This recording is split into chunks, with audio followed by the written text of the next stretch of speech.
Elevator চ্যানেলে আমি তোমাদেরকে ওয়েলকাম জানাচ্ছি। তোমরা যারা ম্যাকাউড ইউনিভার্সিটি থেকে পড়ছো বিসিএ, তোমাদের জানুয়ারি মাসে দেখো পরীক্ষা শুরু হয়ে যাচ্ছে।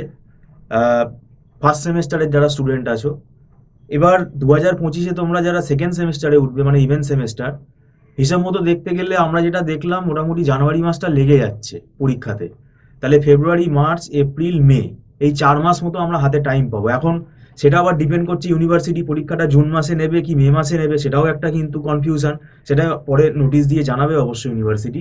কিন্তু সময় দেখতে গেলে খুব বেশি নেই, ফেব্রুয়ারি, মার্চ, এপ্রিল, মে মাসটাতে ধরো তোমাদের সিএ এক্সামগুলো হয়তো কন্ডাক্ট হতে পারে। তো ব্যাপারটা হচ্ছে 3.5 মাস অ্যাভারেজে আমরা টাইম পাচ্ছি। তা এই টাইমটা কিন্তু সিলেবাস কমপ্লিট করার পক্ষে যথেষ্ট না, কেননা সেকেন্ড সেমেস্টারে তোমাদের যে সাবজেক্ট রয়েছে সেটা হচ্ছে কম্পিউটার আর্কিটেকচার আছে, আর তোমাদের যেটা আছে ওয়েব ডিজাইন বলে একটা সাবজেক্ট আছে।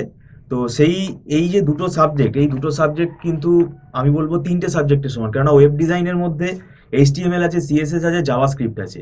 এই এতগুলো মানে 3খানা পেপার একসঙ্গে রয়েছে, তাই ওটা ইকুইভ্যালেন্ট টু আমরা ওটাকে দুটো পেপার ধরি। তো ধরতে গেলে টোটাল 3টে পেপার। তো এই 3টে পেপারের আমাদের প্যাকেজ সিস্টেম আছে, মান্থলি ফিস সিস্টেমে ক্লাস হয়। তো পরীক্ষা হয়ে গেলে দেখো তোমরা ডিসিশন নিয়ে ফার্স্ট সেমেস্টারে অনেকেই হয়তো পরীক্ষাটা দিলে এবার বুঝতে পারবে যে ক্যাজুয়াল ভাবে পড়লে কি হতে পারে ফলাফলটা। কেননা এখন আমাদের ম্যাকাউড ইউনিভার্সিটির যে এক্সাম কন্ডাক্ট হচ্ছে সেটা খুব ভেরি স্ট্রিক্ট, এবং অনলাইনে সেখানে সিসিটিভি সার্ভিলেন্সে পরীক্ষা হচ্ছে। আর কোয়েশ্চেনের প্যাটার্নও কিন্তু যথেষ্ট স্ট্যান্ডার্ড, টাফ বলবো না, স্ট্যান্ডার্ড কোয়েশ্চেন।